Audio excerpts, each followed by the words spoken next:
dúvidas sobre empreendedorismo, marketing e entretenimento aqui no YouTube. Bom, vamos lá. Meu amigo Davi Baia, Marina Bernardes, estreando na nossa bancada, Davi. Olha só, programa de estreia, hein?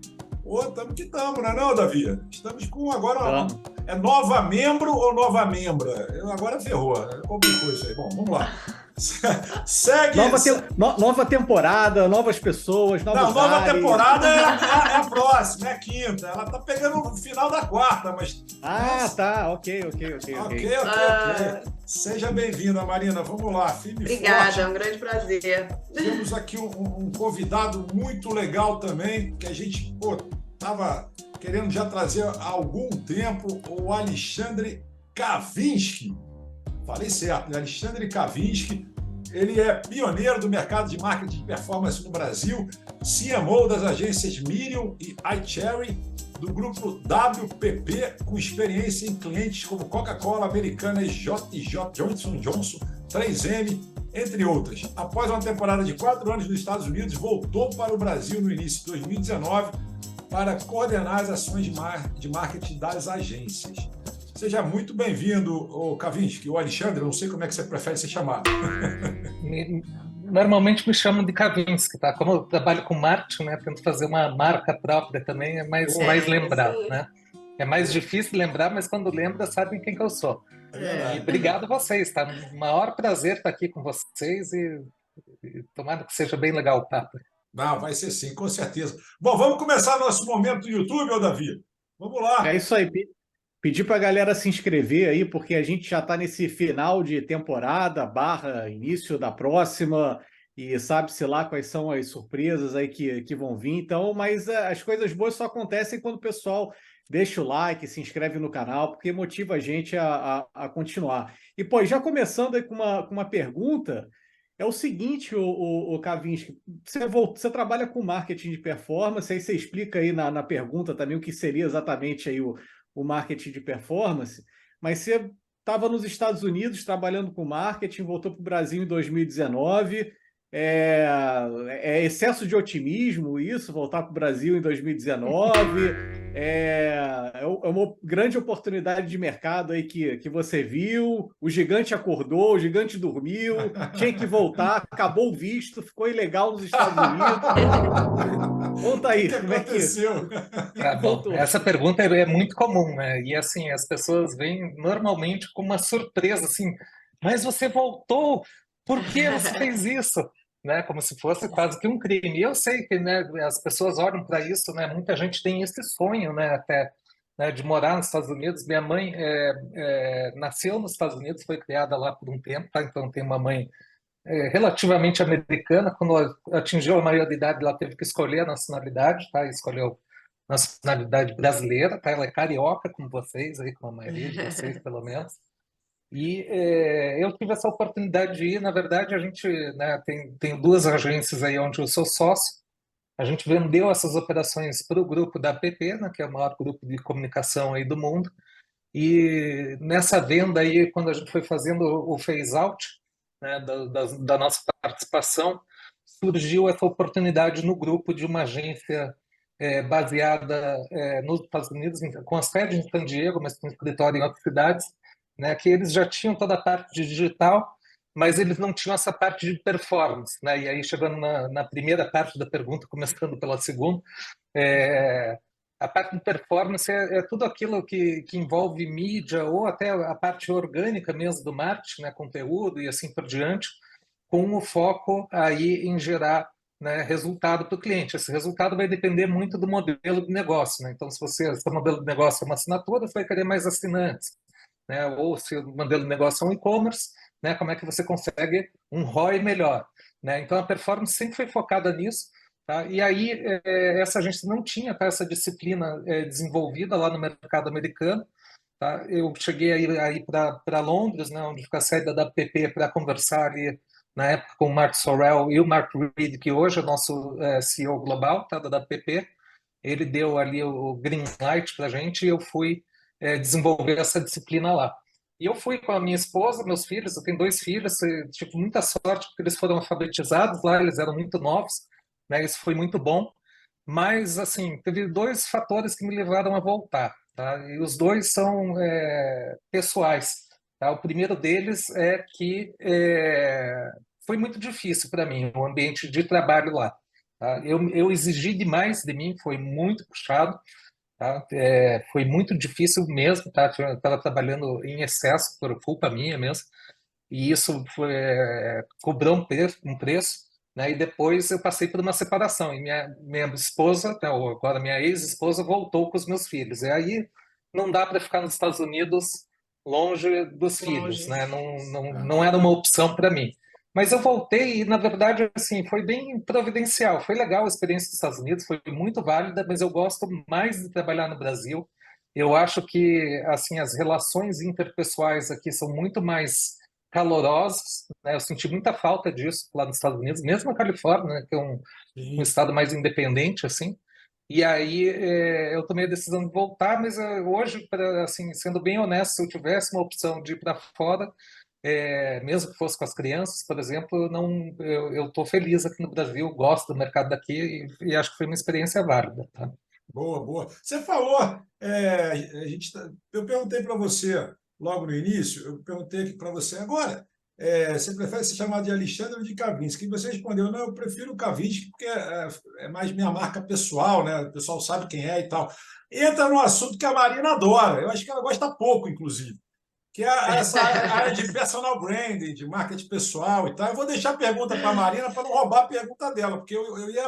Davi, eu estou bonzinho hoje, Davi. Ela está estreando, eu não vou roubar essa pergunta. É contigo, Marina. Vai lá. Tá só no meio-campo, né? Mas, ô Pô. Marina, ó, daqui a pouco ele vai começar a tirar tuas perguntas. Então, Pois é, eu tô aqui já tentando, ó, começar antes dele. Aliviei, vai Ele lá, é vai assim. contigo, porque eu gostei desse comentário dele. É importante isso, né? No Então personal vamos lá. Fala para mim, o que você citou, né? Aí em relação ao seu nome, a importância disso e dentro desse mercado todo que você esteve, né? Tanto no Brasil quanto nos Estados Unidos, como que você vê? Se você vê isso, essa importância, né? Da marca pessoal, do seu nome e você vê as pessoas valorizando isso. Da sua opinião, eu sei que não é a sua, né, a área que você, mas Uhum. como você vê como você citou, como você vê isso? Você vê que as pessoas valorizam isso? Você acha Uhum. que você trabalha o seu nome dessa forma, Perfeito. estrategicamente? Aham. Com certeza eu tenho muito mais para aprender com você do que para ensinar, mas essa experiência eu acho bacana de compartilhar. Tá? Quando eu entrei no mercado aqui no Brasil, eu era um desconhecido de Curitiba, tá? Curitiba, eu estou há 27 anos no mercado. Hoje parece fácil, mas na época era bem mais complicado. Né, o digital não era tão forte, eu já trabalhava com digital, né, e as oportunidades eram difíceis. Eu tentei com agências grandes e tudo mais, mas o mercado curitibano era um mercado que não tinha tanta oportunidade assim. Tinha marcas como Renault, Boticário, fecho por aí, depois é São Paulo, né? E eu iniciei numa disciplina que eu fui pioneiro, tá? Que é o SEO, né? Que cuida de você melhorar os resultados orgânicos ali no resultado de busca, né? Não, os não pagos, né? Esse foi minha primeira experiência aí mais vívida aí com o digital, isso antes do Google ainda, eu trabalhava com outros buscadores, o Google ainda não tinha, né, a marca comercial ainda. E isso foi dando muito certo nas minhas experiências, mas eu tinha muita dificuldade de ter entrado nas agências para oferecer esse produto. E aí eu tive que né, me virar fazendo meu próprio negócio, mas assim a marca principal que ficava nessa época, como era um negócio muito pequeno, no início era, né, uma eu empresa ali, Eugência, né, uma eu eugência.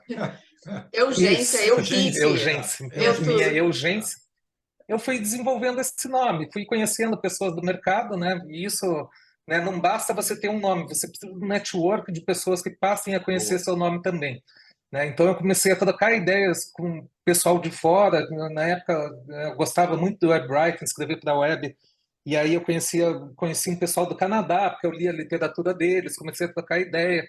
Aí esses caras vieram para o Brasil, fizeram um evento, me chamaram, e aí você começa, né, conheci o Guilherme Ribemboim, que era na época presidente do Yahoo. O Yahoo era muito forte com busca na época, né, e ele começou a levar meu nome para o mercado, falou: esse cara conhece. E aí, assim, não adianta só ter um nome, né? Você tem que ter um diferencial de fato, né? Você tem que ter uma coisa que você sabe mais ou um pouco mais do que os outros, ou que você tem uma coisa diferenciada para entregar, para atribuir teu nome àquilo também. Não é só Sim, uma publicidade, né? Você tem que sim, ter claro. um valor que você carrega junto do seu nome, tá? E eu acho que consegui fazer isso muito bem, tá? Eu fui desenvolvendo aí mercado ao longo desses anos. E foi muito difícil para mim, cara. Eu sou uma pessoa extremamente tímida. Hoje eu já não sou mais tanto, mas eu era extremamente tímido. Quando eu mudei para São Paulo, minha primeira reunião de prospecção com um cliente grande foi com Motorola. E Motorola era a maior empresa ali, fabricante de celular da época, tá? Era gigante na época, né? Depois que veio o iPhone logo em seguida. E minha primeira reunião me mandaram para fechar uma negociação, eu tremia, gente. Esconder as mãos, assim. Então, para você fazer isso também, você precisa se forçar a estar nas Sim, situações, aparecer, né, e fazer isso e ir sim. criando essa identidade. E aqui no Brasil, assim, pelo menos pela minha experiência, tá, a gente faz muito pouco, mas é muito pouco. Você vê tanta gente aí com nome de valor, com conhecimento legal para compartilhar, que eu acho que isso hoje que, né, traz mais valor agregado para todos ali em torno de um nome, né? E vejo as pessoas fazendo muito pouco isso. E aí um contraste assim gigantesco com os Estados Unidos, tá? Nos Estados Unidos, na agência onde eu estava, era cada uma das áreas tinha a pessoa de thought leadership, que eles chamavam, né? Que é a pessoa, né, do liderança de pensamento. E essas pessoas escreviam o tempo todo para as principais publicações, faziam, né, palestras e assim por diante. Então, assim, lá isso era Legal. levado com muito mais a sério do que o que a gente tem aqui, né? Dessa exploração Uhum. do nome pessoal atribuído até a uma marca também, né? Ô, Mas isso era Clavijo, incentivado pelas empresas ou eram as pessoas mesmo que geravam esse conteúdo? São as duas coisas, tá? A empresa, ela provoca, tá? Lá fora, eles provocavam bastante. É claro que, assim, a minha experiência lá fora, tá? A gente vai ter que colocar aqui, né, um limite aqui, porque ela foi uma experiência contida, né? Eu tive uma experiência com algumas contas, de grandes contas lá dos Estados Unidos, né? E dentro de uma das agências, né, do grupo. Nesse contexto aí, o que eu vi era muito forte essa questão de levar a marca pessoal e, né, não só essa marca, mas assim, o que é uma ideia diferenciada que essa pessoa tem em relação, mesmo à marca da agência ou ao negócio, né? Tem que ser um pouco Que vai provocativo, agregar né? o Tem que ter valor, né? Que vai agregar valor, isso. na verdade, para sua marca. Muito legal. é. Bom, Kavinsky, vamos polemizar? Vamos começar a polemizar, começar a dar botar aqui um pouquinho de pimenta no molho. Aqui eu não sei a tua percepção, mas eu vejo muito que o mercado, não sei lá nos Estados Unidos, mas o mercado brasileiro, com certeza, ele confunde marketing com vendas. Entendeu? Então, assim, ele acha que o marketing é comercial, é venda, é a ponta ali a ponta do negócio. E ele não é. Entendeu? A gente sabe que marketing é uma coisa, venda, né, a área comercial é outra. Elas se comunicam, lógico, que elas se comunicam. Mas como é que Uhum. você vê isso, essa confusão, que o cara, quando contrata uma agência de marketing, normalmente ele tende a falar que está precisando melhorar suas vendas. Pô, entendeu? Isso já começa esquisito, né? E soa para mim esquisito, até como professor também. Soa meio esquisito. Como é que você vê isso? E lá é parecido ou é no mundo inteiro você acha que é assim? Depende, é muito variado daí, tá? Especialmente do ponto de vista de agência. Até porque se você pegar, por exemplo, Europa, Estados Unidos e Brasil, e até Japão, por exemplo, são países que têm modelos de trabalhar esse lado da agência diferente. Por exemplo, tem lugares que tem birô de mídia. Você pode comprar mídia antes e revender essa mídia, né, para um anunciante. Por exemplo, uma agência pode fazer isso, um broker, né, ou qualquer um. No Uhum. Brasil, isso não é permitido, por exemplo. No Japão, você é obrigado a trabalhar com uma agência. Então, cada lugar tem ali Mas eu estou falando mais do mindset do do empresário. mindset, tá? Do mindset. Eu assim, tá. Eu particularmente, tá? E aqui é a minha visão pessoal, que você gosta de polemizar, eu também, tá? Bora, Eu então, tendo a excelente. acreditar que o que vendas deveria fazer parte do marketing, tá? Essa é a minha visão mais moderna hoje Uhum. do que eu tenho visto aí de grandes corporações e o que está acontecendo, tá? É que é muito complicado, né? Quando a gente fala marketing, por exemplo, assim, depende muito do escopo que você está trabalhando. Quando você pega uma empresa de consultoria, por exemplo, Se ela está olhando para o marketing, ela vai olhar para o marketing desde o produto, né? A Sim, agência não, às vezes vai olhar depois do produto, né? Como é que vai fazer o placement disso, que tipo de público, etc. Então isso pode variar muito. Mas eu, pela minha experiência, e aqui falando de experiência pessoal, Kavinsky, aqui com as nossas agências, quanto mais próximo, ou se a gente consegue envolver vendas com marketing, é melhor. Não porque marketing vai dominar vendas, mas é porque vendas dá muito insight para marketing, entendeu? E quando sim, você está sim. separado, você não consegue ter esses insights, tá?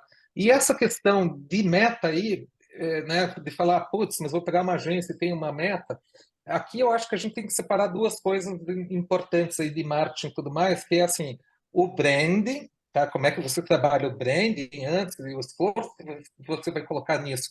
E esse eu concordo, ele não precisa ser quantificado para falar assim, a gente quer crescer 3 vezes, queremos crescer, né, 20%, porque a gente vai fazer esse branding, porque isso é um investimento para futuro, você está construindo uma marca, né, que Exatamente. quanto mais desejada ela for, melhor vai ser todos os outros resultados seus, né? Tudo É. que você fizer, mídia paga, orgânico, o que for, vai ser melhor se você tiver uma marca, né, melhor estabelecida, tá? Quando a gente vai para o marketing, que cuida ali do dia a dia da operação, por exemplo, da publicidade, né, porque o marketing inclui, por exemplo, o CRM, por exemplo, relacionamento. Por que não vai incluir vendas, né? Porque hoje a venda não termina mais na venda, Não, não né? Pensa termina. nisso. A Verdade, não venda termina. vai para o relacionamento.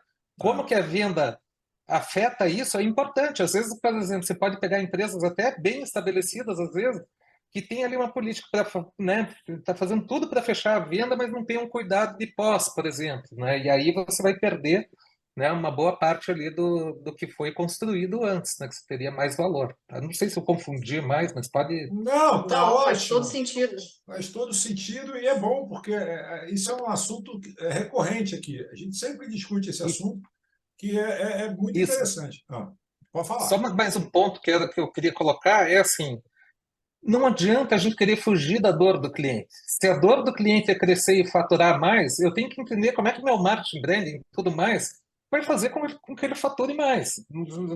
Eu posso até fazer uma coisa legal, que vai ser bacana e vai funcionar de certa forma, mas se não der resultado, daqui a um ano eu não renovo o contrato, né, com esse cliente, ou o Uhum, É. CMO, seja lá quem for, vai ser uhum, mandado embora porque não conseguiu o resultado, e daí a agência também perde a conta junto, né? A uhum. agência tem muita coisa que às vezes você recebe reclamação de cliente, e eu falo por experiência própria, que o cara está reclamando que não está vendendo. Aí você vai ver todas as métricas, você vê que a campanha foi um sucesso, por exemplo. Você gerou Uhum.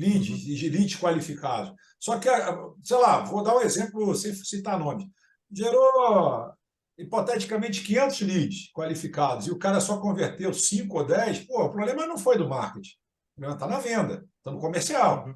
Se você tem 500 leads qualificados no mês e você conseguiu só converter, sei lá, 10, você está com um problema sério no comercial. Aí eu vou defender a Não agência nessa hora. necessariamente. Veja, Aí vamos polemizar. se você pegar, por exemplo, tem alternativas, tá? Às vezes não é isso. Aí a gente entra numa outra questão, que é a questão de análise, Sim. né? Antes da gente chegar a qualquer conclusão, a gente precisa analisar esse dado, esses 500, né? Porque assim, talvez você pode fortalecer o quanto quiser a força de vendas ali, não vai converter mais desses 500 também. Porque os 500 talvez não sejam, se bem que você já colocou que Não, já seriam coloquei como qualificados, né? qualificado. Não, porque aí Tá. gera mais. É. Vamos separar só 500 daquele, sei lá, 3 mil leads que gerou. Você pega 500, Uhum. você analisa que são É. leads dentro do perfil que foi Uhum. Por pedido. isso que o papel da agência tem que estar na venda também, entendeu? Sim, A gente ajuda nossos clientes, por porque a gente exemplo, a entender leva, na ponta, sim, né, na o que está ponta. acontecendo. Porque a fama vem para a gente. Quando a gente faz o trabalho que deu certo, a gente está sendo pago para isso. Mas quando dá uma campanha, qualquer coisa errada, a culpa é sempre Uhum. da agência. E nem sempre é. Eu falo isso muito aqui. Nem sempre é da Sabe, culpa da agência. Mas, sabe qual que é um problema mais difícil e perene que acontece com todas as agências e com todos os clientes e com todo mundo? E ninguém fala disso. opa, vamos lá. Quando o cliente está num bom momento, é muito mais fácil para a agência fazer a gestão, o cliente está muito mais feliz, os resultados são muito melhores. Quando o cliente está num momento difícil, vamos supor, em função da macroeconomia, em função de alguma coisa do segmento, fatores externos que ele não tem controle nem a agência, Sim, tá? o trabalho da agência fica mais difícil, o cliente fica mais crítico e a agência tem que trabalhar mais, né? Verdade. Tem que trabalhar Uhum. mais para reclamar, para pagar, para receber depois. E Verdade. esse sim é um problema do nosso mercado que é difícil de você Muito acompanhar e difícil. resolver, né? Não, e aqui tem uma coisa engraçada, né? Aí, Davi, vou te chamar para a prosa, mas pega leve para o programa não ser cortado. Porque aqui a gente tem um problema muito sério, que é de 4 em 4 anos a gente tem as eleições que mudam o governo, né? Então, aí quando você está já meio que numa situação, digamos assim, mais confortável, vem um governo e muda todas as regras, muda tudo, resolve fazer de forma totalmente diferente. Isso não é mera coincidência o que eu estou falando, não. Mas, enfim, vamos ficar no campo das hipóteses. Davi, só toma cuidado agora, hein, Davi? Pelo amor de Deus, para a gente não ser tirado do ar. Mas aí eu... Não, mas, não, Fala.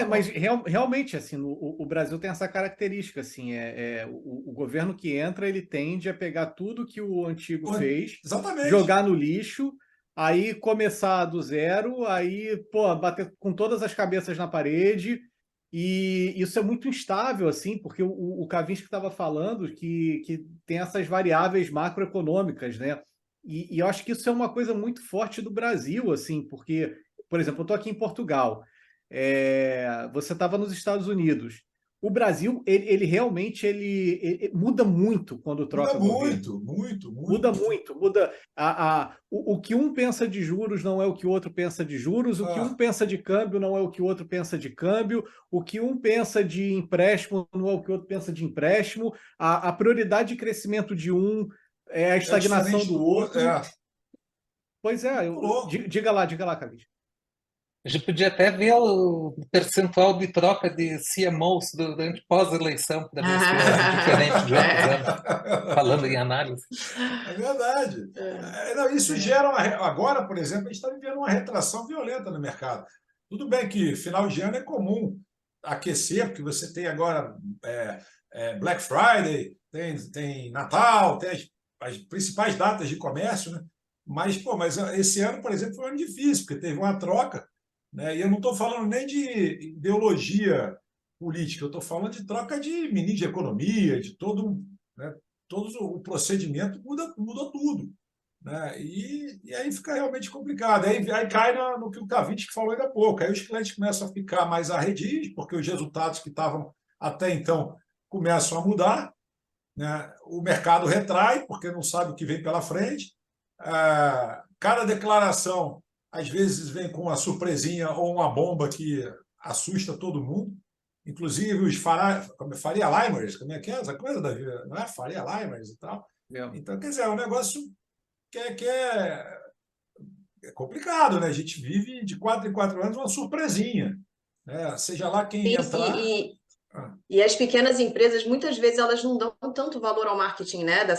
Da forma como deveria. E quando a crise acontece, quando muda, quando aperta, eles correm para o marketing como o marketing é o salvador que vai trazer tudo que ele, né, tá perdendo ou não está, né, ganhando naquele momento. E a gente fica com aquela sensação assim, ai meu Deus, e agora? Não é bem assim, né? O marketing não é Como o aconteceu na salvador do pandemia, dia né? para Foi a todo noite. mundo... Mas é nesse momento que eles olham, né? Que eles correm para o marketing, né? Eu acho que aí ele falou bem, a pandemia foi até falta de opção, né? Porque ou você ia para o digital ou tu fechava, não tinha jeito. A pandemia você não tinha escolha. Agora é diferente, agora você tem escolha. Você pode até pensar em umas campanhas. Eu acho que até deixar o digital não é uma escolha inteligente, mas tem gente que às vezes faz umas campanhas mais tradicionais, né? Prefere ainda veículos tradicionais e tal, enfim. Mas aí eu tenho visto pelo tradicional voltando com mais força já, viu? eu também tenho Pela visto nossa isso. experiência aqui, acho isso bom, acho bem positivo. Também acho, concordo contigo. Acho bem interessante isso. A gente ter mais. O leque abriu um pouco mais. Tava muitos ovos na cesta do digital ali. É verdade, concordo contigo. Eu torço para que a coisa dê uma nivelada aí, porque é bacana, né, a gente poder ter várias estratégias que não seja só a digital. Mas, enfim, eu queria aproveitar o momento que eu esqueci desse momento, Davi. Você tem alguma break news aí diretamente do velho continente, alguma coisa que você possa trazer para a gente que esteja acontecendo de interessante.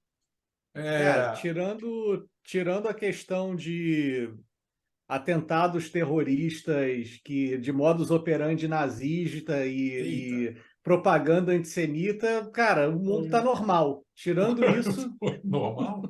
Meu Aí, Deus. cara, vou te falar, assustador, cara. Assustador mesmo? mesmo, assim. Cada dia é uma notícia que você não sabe se você está em 2023 ou 1933.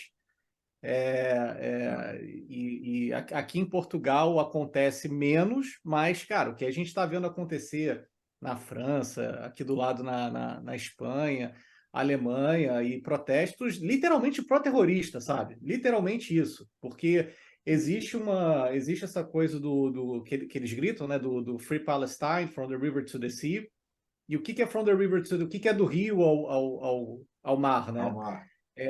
Israel está entre o rio ao mar, então é tirar Israel do mapa. Literalmente é um slogan de genocídio, porque o que você vai fazer? O Free Palestina, a gente não está falando, eles não estão falando de tirar os assentamentos na Cisjordânia. Não, estão falando de tirar Israel, não exista Tel Aviv, Jerusalém, é literalmente apagar um país, sabe? E os protestos são muito numerosos, são muito numerosos. E aí, quando alguém vem com algum cartaz de Hamas, aí algumas polícias até conseguem parar um pouco. Mas, cara, acho que a galera tem que acordar, consumir informação, porque durante esses anos todos, o único país que se preocupou com a solução de 2 estados, que eu acho que é a solução que a gente precisa evoluir para algum caminho, literalmente foi Israel, cara. Israel sempre se preocupou com a solução em 2 estados. Ah, mas eu não concordo com as fronteiras. Tá, senta e conversa sobre quais são as fronteiras. Mas quando Gaza teve sob ocupação do Egito e quando a Cisjordânia teve sob ocupação da Jordânia, nem o Egito nem a Jordânia quiseram fazer uma Palestina. E olha que não era nem a Jordânia, não ocupava nem a Cisjordânia somente, era até a Jerusalém Oriental. Então poderia ter tido uma Palestina com Jerusalém Oriental como capital. E assim, os próprios árabes não fizeram isso. E aí tem essa coisa assim, se a gente pegar todas as negociações, ironicamente, o único país que se preocupou em formar uma Palestina é Israel. E agora a gente está vendo todas essas manifestações contra e uma passada de pano, cara. A passada de pano é o que é mais irritante. Porque absurdo. quando você está vendo um PCO na tua frente, que faz tudo aquilo que faz, você entende que, ok, esses caras, eles já são Hamas. Agora, quando você começa, não, mas peraí, isso aconteceu, mas também você tem que, cara, não tem outro lado no massacre. Desculpa, não tem. Não tem. Tem um Não ditado tem que se, diz, não tem mais, não tem um ditado que diz que Deus deu sérios limites à inteligência humana, mas nenhuma à sua burrice. Esse é um desses casos. Entendeu? É Então, mas impressionante. eu acho que até o dia 6 de outubro existia esse lance da burrice. Agora é a maldade mesmo. O cara que viu tudo que viu. Porque todo mundo recebeu os vídeos no Telegram, no WhatsApp. Sim. Todo mundo Nossa. viu, sabe? Todo mundo viu. O cara que viu aquilo, ele fala assim: isso é ruim. Porém, ele não achou ruim. Cara, não achou ruim. É assustador, é assustador. E aqui no Brasil também tem esses movimentos, tá? Não é só aí na Europa, não. Aqui também, por incrível que pareça, é assustador. É um negócio. Eu vou aproveitar até que você já falou isso aí, eu vou entrar no nosso momento audiência.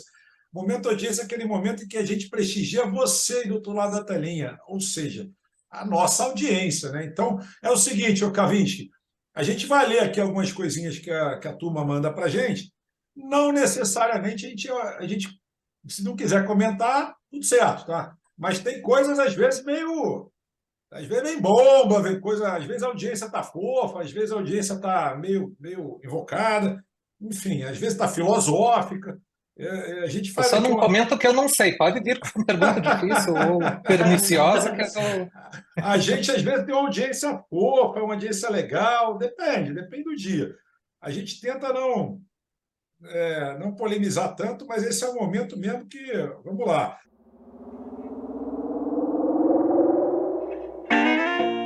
Davi, você falou aí em relação ao Hamas e muita gente está comentando aqui isso também.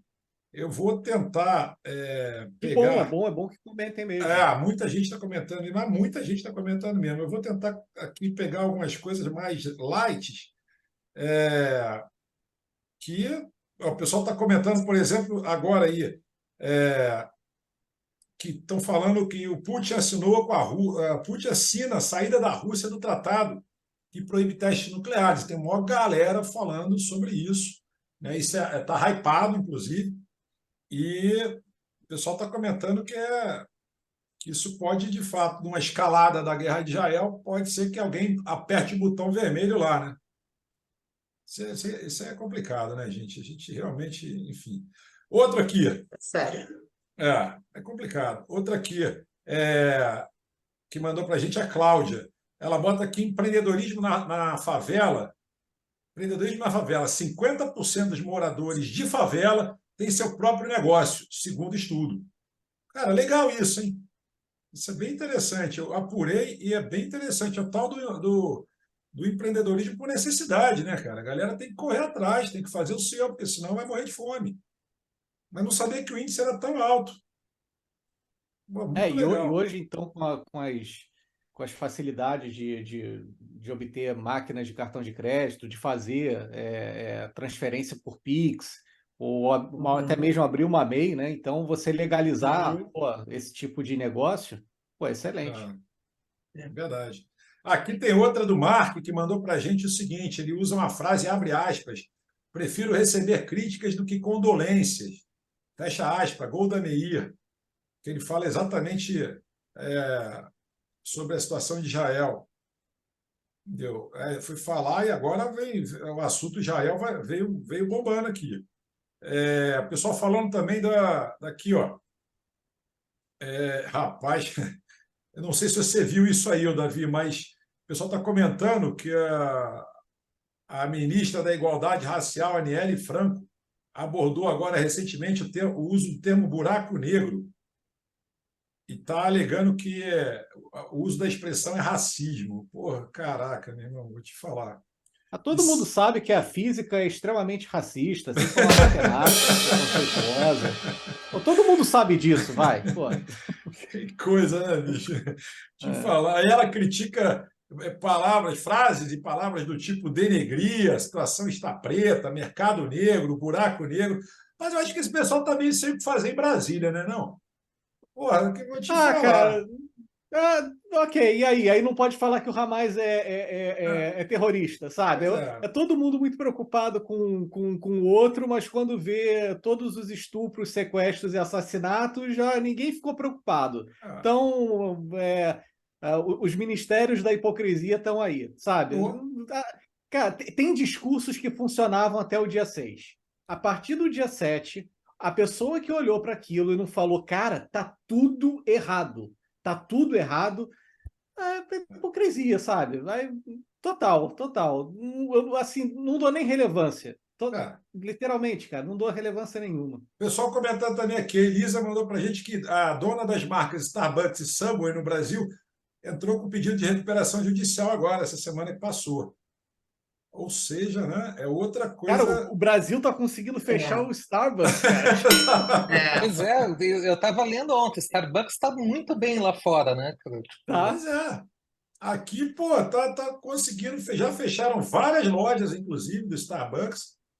Rapaz, eu vou te falar, viu? O negócio tá esquisito. Enfim. Aí tem uma galera também legal que manda umas coisinhas fofas. Aqui, ó. Ih, rapaz, o que é isso aqui? Isso aqui não é tão legal, não, mas enfim, vamos lá. A Ana Clara, as pessoas gordas sabem que são gordas. As pessoas magras sabem que são magras. Não seria maravilhoso se as estúpidas soubessem que são estúpidas? Eita! O pessoal está subindo o tom, viu, gente? Eu estou só dizendo isso. Faça amizade com pessoas que te obriguem a subir de nível. Aí, acabei de falar isso. Outra aqui. Por trás de todo CNPJ de sucesso existe um CPF que não desistiu. João Pedro. Boa. que não desistiu. Legal, mas é mesmo. Essa aí eu posso comentar se quiser, até Por favor, assim, por as favor. pessoas acham que o resultado vem de uma hora para outra, né? Eu tenho duas agências hoje onde eu sou sócio, mas a minha primeira até ela foi muito bem sucedida no começo, mas depois quebrou, tá? Essa foi a minha primeira agência. E levou 10 anos para ser bem sucedido, tá? Foram 10 anos que eu comecei só eu, depois eu e mais uma pessoa por mais uns 3 anos, e depois insistindo muito, com muito pouco dinheiro, até começar a dar resultado, dá muito trabalho. Mas se você gosta, é muito legal também. Verdade. E é legal você falar isso, porque tem tanta gente começando, né? E ver uma pessoa como você, assim, né, que já chegou num nível, e aí às vezes a pessoa olha e fala, nossa, eu acho que eu nunca vou conseguir chegar lá, mas na verdade existe um caminho a ser percorrido, né? E é Sim. possível, claro que é possível chegar. Sem dúvida. E assim, eu tô falando da minha marca, mas ela não é tão conhecida, né, do pessoal. Mas se a gente pegar outras marcas também, mesmo startups que a gente tem novas aí e tudo mais, muitas parecem assim, deu certo de um ano para o outro, mas a gente não está olhando o histórico que vem antes, que são anos dessas pessoas se preparando. E parece, é porque como vem meteórico, às vezes, o resultado de uma hora para outra, mas não é que começou ali, né? Porque o resultado dá um salto uma hora e dá certo. Sim, Né? Mas as é, pessoas acham assim, não, esse cara fez um negócio no outro ano, estava, né? isso aí. Muito legal. Olha, a Simone mandou uma. Pô, tem mulher dessa mandando coisa pra gente. Eu estou falando que nossa audiência feminina aumentou. Na métrica do canal, a gente já viu que aumentou bastante. Ela bota o seguinte aqui pra gente: a coisa mais garantida de acontecer no mundo corporativo é a mudança. Legal essa, hein? É legal. O pessoal acha que o mundo corporativo é engessado, né, gente? Tem muita gente que tem Essa essa. também tem uma. Eu estava Ah, lendo um autor aí, um cara de agência, até só não lembro exatamente qual agência, uma agência grande aí de fora.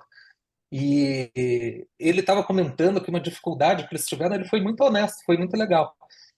Foi que eles se deram conta que a cada 4 anos eles tinham que recomeçar tudo de novo, tinham que repensar a agência toda, especialmente pensando do lado. Ele falou pelo menos a cada 4 anos, idealmente a cada 3 anos, mas ele falou é muito difícil fazer isso. Envolve investimento, envolve mudar as pessoas, e isso é uma mudança normalmente cultural, não é uma mudança verdade. simplesmente de processo, né? Até do que as pessoas acreditam, como é que elas fazem as coisas. E isso se tornou uma coisa assim, a gente vê isso no digital muito forte nas agências, né? Porque né, é um mercado que muda muito. Você veja, no começo tinha internet, depois é e-commerce, depois É, entra busca, depois entra rede social, muda tudo, depois entra celular, muda celular antes, né? Celular muda tudo, é. rede social muda tudo, né? E se você não vai nessa onda, né? E isso está acontecendo para todo mundo agora, né? Independente de indústria, de mercado, né? E até sendo menos ou mais digital, né? Tá uma exigência aí da mudança muito grande e vai ser aí a regra mesmo, né? Não vai ter, tipo, não vai parar e não Não vai vai parar, não retroceder. vai parar. Não, eu escuto às vezes umas empresas, aproveitando o seu gancho, o Kavinsky, que dizem o seguinte: nossa cultura aqui é muito sólida, há mais de 30, há mais de 40, há mais de 50 anos.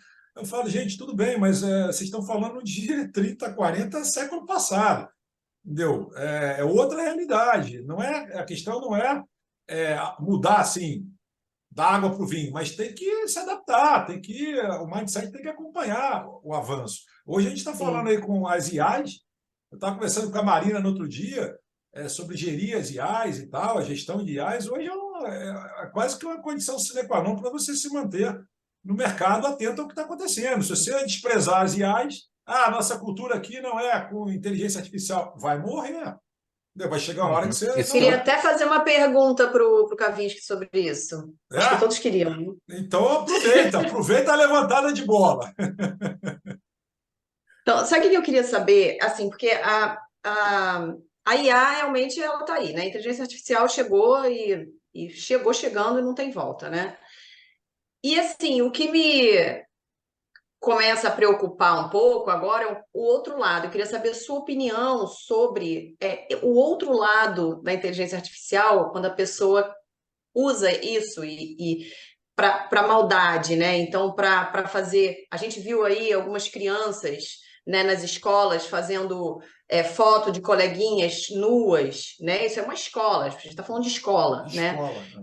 E como que a inteligência artificial pode entrar aí em relação a essa proteção né? Como é que você pode se proteger em relação a essas coisas que podem acontecer? Porque tá livre, tá aí para todo mundo fazer, né? Uhum. Qual Tá a sua bom. opinião? É ótima pergunta, tá? Esse tema me controlem, tá? Que eu sou prolixo aqui nessa.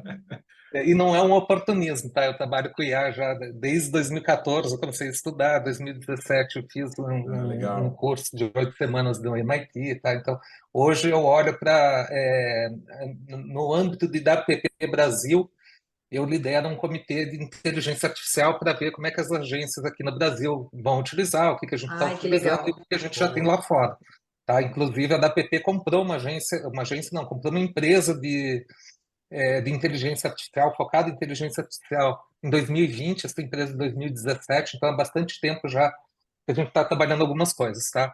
E nesse meu papel, tá, eu tenho a preocupação de olhar todos os espectros, tá? Então, desde a parte técnica, como é que funciona, né, entender como é que funciona de fato, tá? Até essas partes mais a questão de governança, né, que é bem importante para nós. E aí entra nessas questões mais éticas, né, e que são difíceis, né, porque quando a gente fala de ética, a gente está falando de filosofia, ou seja, não é uma ciência exata, né, vai ter diferentes espectros aí de como a gente olha para isso, tá? Eu gosto de falar para as pessoas, assim, quando vai pensar em inteligência artificial, primeiro muda o foco, não muda, não pensa na inteligência artificial, ela faz isso, ela faz aquele outro, ou isso aqui fez esse aqui e não deu certo. Não que isso não seja importante, vai olhar para isso depois.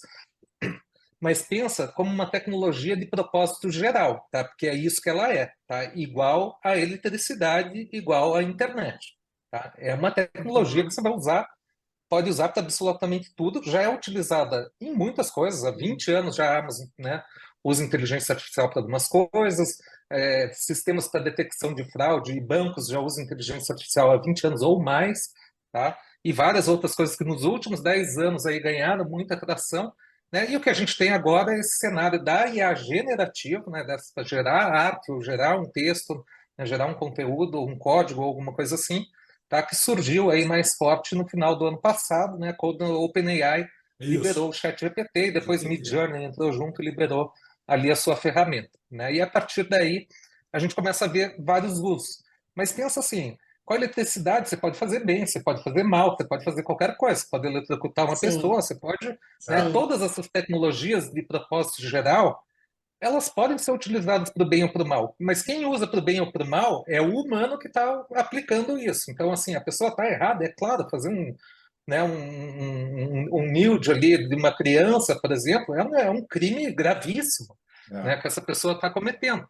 E poderia fazer sem inteligência artificial também, é que agora facilitou, isso é um problema. É, Tá? é. Como é que a gente vai lidar com isso? Tá? A primeira instância é a gente ter, de fato, uma regulamentação. Tá? Isso todos são a favor. Tá? O único ponto que é distoante é porque cada um quer uma regulamentação um pouco mais aberta, mais fechada. Muitos dos reguladores não entendem a tecnologia, por exemplo, eles falam, mas para você usar IA, eu preciso que você diga como é que você chegou aqui. Não tem, cara, não tem como se fazer uma engenharia reversa da IA generativa hoje, tá? Não tem como fazer isso. Simplesmente porque, como o modo que ela funciona, não funciona desse jeito. É uma coisa completamente diferente. A gente não vai entrar nesse âmbito aqui. Vamos falar da ética, tá? Primeiro, queremos as leis, tá? E todos querem. O que todo mundo quer é que a sociedade, e especialmente os especialistas, estejam envolvidos na geração dessas leis. E isso está acontecendo, tá? Eu acompanho algumas aqui do Brasil que estão em discussão.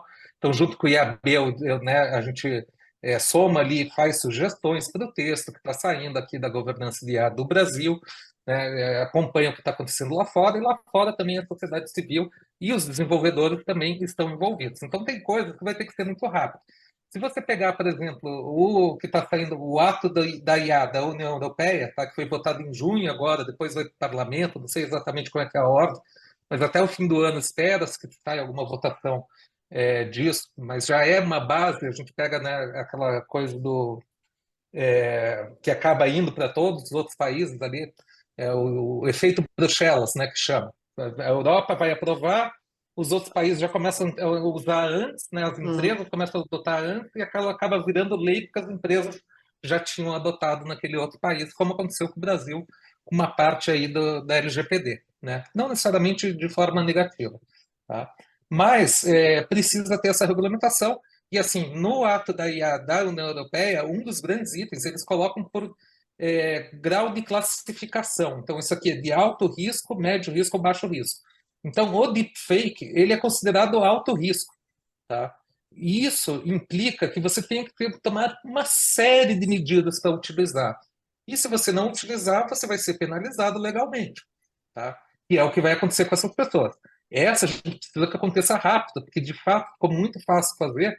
Às vezes até uma outra criança faz, e outra criança, como é que fica isso, né? Um crime disso, né? Uma criança, né, não tem o poder ali de julgar o quão errado foi aquilo, né? Então temos isso, tá? Mas a gente precisa tomar um cuidado sempre de dar um olhar para trás e falar, gente, não é a inteligência artificial que está fazendo isso. É uma pessoa operando a inteligência artificial, né, com uma É intenção sempre uma pessoa, não ruim. tem jeito. É Está sempre fazendo uma isso. pessoa. A internet já é assim. A internet tem um monte de coisa muito ruim. E também, assim, tem muita coisa da internet que não foi regulamentada ainda e que também deveria estar em discussão. Rede social é uma coisa que está em discussão ainda, né? Como é que vai ser, né? Ô, Tem muita Cavisco, coisa grave ali no meio que a gente precisa, né, olhar também, né? o Tem muita Cavisco, coisa boa também, não é? Não vou olhar para a rede social e falar, não, rede social, igual a gente falava, meus pais falavam televisão, caixa de burro, né? Não é, tem coisa legal, tem coisa ruim, né? Como e é que você separa acha isso? você acha, por exemplo, estão surgindo novas profissões com as IAs. Você acha que isso também vai, como é uma inovação que muda paradigma, é radical, ela tende a mudar vários paradigmas, você acha também que vai extinguir muita coisa? Porque, por exemplo, o pessoal falou muito de internet quando surgiu as Netflix da vida, o streams e tal, e tá aí, o cinema está sobrevivendo. Eu fui ver no outro dia um filme e tal. Então, assim. Só tem Marvel, super-herói, não abriu muito mais para isso, não, né? Não, bicho, Não dá para entender porque eu fui ver o Som da Liberdade, filmaço, tô até fazendo merchan aqui, você que não foi ver, filmaço, filmaço, vale a pena, Som da Liberdade, entendeu? É muito legal, sério, é muito legal. Esse filme aí tá em voga, todo mundo falando do filme sobre pedofilia, é, tráfico de crianças, pedofilia. Cara, é um filme pesado, mas é um filmaço, entendeu? E a história é verdadeira, é verídica. Então, voltando aqui para o assunto, sem falar da Marvel e tal, mas você acha que a gente tem uma tendência aí a ter profissões a serem extintas e outras novas surgindo, engenheiro de prompt e por aí vai, tem vários outros aí falando? Com certeza tá, vai ter uma disrupção e eu acho que ela não será pequena, tá? O que eu não gosto é de olhar para as previsões, tá? Se você Sim. olhar, por exemplo, tem Harvard falando, tem, né, as consultorias, muitas estão publicando, que 2030 vai acontecer isso. Eu vi E isso. assim, todas que eu olho para trás que tentaram fazer isso, erraram, tá? Eu acho muito irresponsável a gente tentar quantificar agora qual vai Também ser acho. esse impacto. O que é Concordo. importante para as pessoas saberem é assim, o seu emprego, se você se você pretende trabalhar, fazer o que você faz sem IA, aí seu emprego está ameaçado. Entende? São as Sim. pessoas que vão descartar o IA e falar, não, não preciso de IA para nada. Essas estão com o emprego ameaçado no curto prazo. Tá? Agora, o que vai acontecer é uma transformação. Quando a gente pega, por exemplo, hoje, o que está pegando muito para nós aqui nas agências, né? É a área de criação. Por questões óbvias, né? Essas ferramentas criam coisas maravilhosas até a página B ali, né? Verdade. Então, assim, o processo de ideação, ele já mudou todo, tá? Para todas as agências. Pode bater Verdade. em qualquer agência. Quer a agência deixe ou não deixe, tem alguém do criativo usando ferramentas generativas para criar imagem, tá? O que a gente não consegue fazer, não conseguiu fazer até aqui, é criar imagens finais, por exemplo, uma peça que vai para um cliente lá com produto e tudo mais. Isso é mais difícil fazer com a inteligência artificial do que fazer sem o apoio dela. Então, na parte de ideação, até um pedaço, a gente não só conseguiu acelerar muito, como conseguiu ter mais ideias. Então, você veja, né, tem aí, né, coisas que a gente está fazendo melhor, por exemplo, né, consegue fazer mais, com mais qualidade, né, sem ter mais gente, sem tirar ninguém do negócio. Agora, o que eu tenho visto que me preocupa mais, porque agora que estão começando, eu não gosto também muito de falar o que vai ser o efeito das coisas, porque está todo mundo falando, a inteligência artificial generativa é fantástica, mas tem muito pouco case real ali com estudo falando, isso aqui salvou tantas horas de fato, melhorou isso, salvou aqueles. Eu vi Uhum. muito poucos mesmo, tá? Você não conto em duas mãos, tá? Estudos sérios, é claro, né? E nesses estudos, de todos que eu vi até aqui, tá? E são poucos ainda, ele mostra uma coisa um pouco preocupante, que é a seguinte, ou não, tá? Quando você trabalha com perfis diferentes de experiência dentro de uma determinada tarefa, tá? Dentro da empresa, ou dentro de uma determinada disciplina ali, quando você pega uma pessoa mais experiente, tá? Para fazer uma tarefa específica, e uma menos experiente, e coloca IA para dar suporte para as duas, para fazer essa mesma tarefa, para a pessoa mais experiente não faz muita diferença.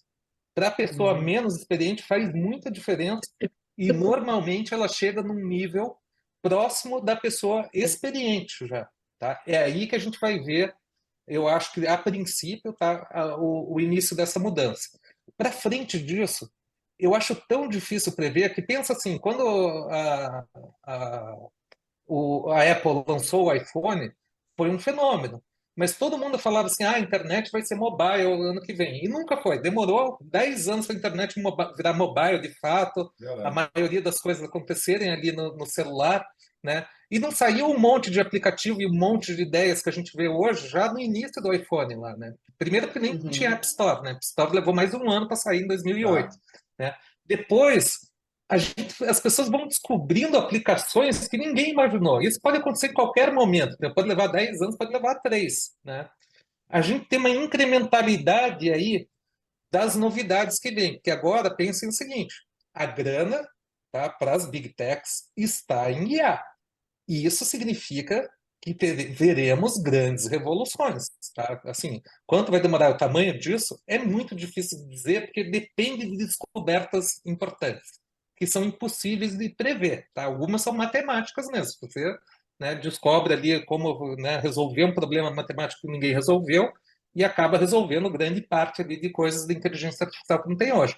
Mas, assim, vai ser acelerado e pensa assim, essa é uma revolução que começou com a internet, tá? Entrou para o mobile ali no celular, começou a gerar dados que não acaba mais, e o celular virou parte da vida da gente, uma extensão da gente, entrou na nuvem, né? A nuvem hoje presta serviço para nós, e o que vai acontecer agora é a chegada de uma nuvem inteligente, tá?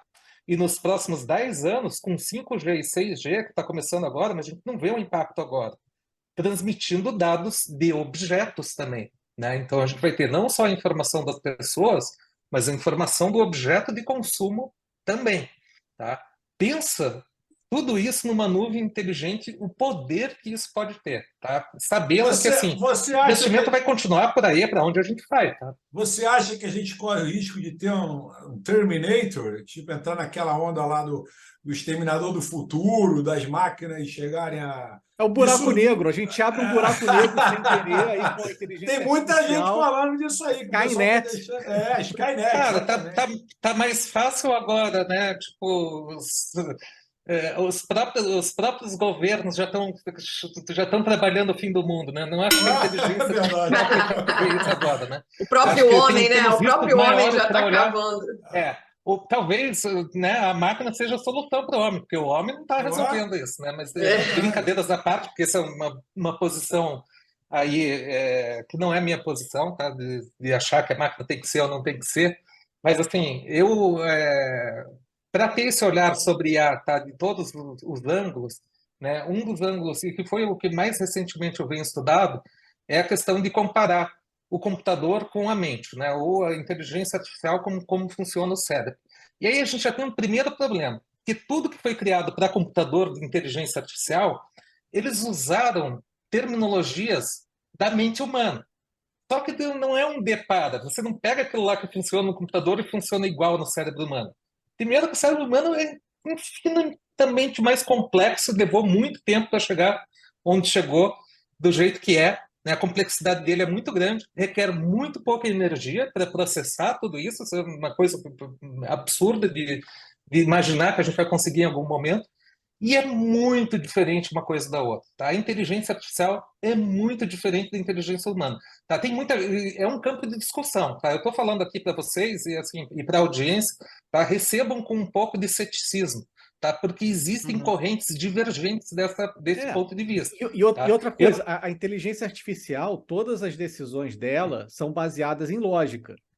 A nossa inteligência, cara, a gente é emocional pra caramba. A gente acha que a gente é lógico, mas até para a gente comprar e vender uma ação que deveria ser uma coisa completamente racional, cara, a gente não faz isso, sabe?